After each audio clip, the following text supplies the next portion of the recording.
ഛത്തീസ്ഗഡിൽ ക്രൈസ്തവ വിഭാഗത്തിന് നേരെ വീണ്ടും ആക്രമണം. ദുർഗ് ജയിലിന് സമീപമുള്ള ആരാധനാലയത്തിൽ പ്രാർത്ഥനയ്ക്കിടെയായിരുന്നു ആക്രമണം.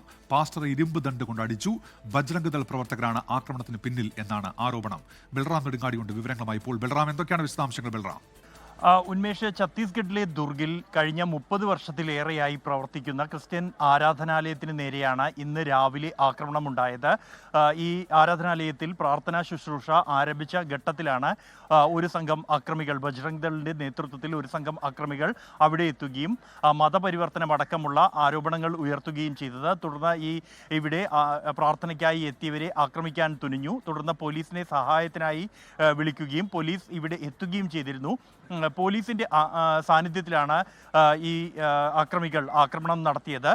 ഇരുമ്പ് ദണ്ടുകൊണ്ട് ആക്രമിക്കുകയായിരുന്നു. പാസ്റ്റർ കൈ ഈ ആക്രമണത്തിൽ ഒടിഞ്ഞിട്ടുണ്ട്.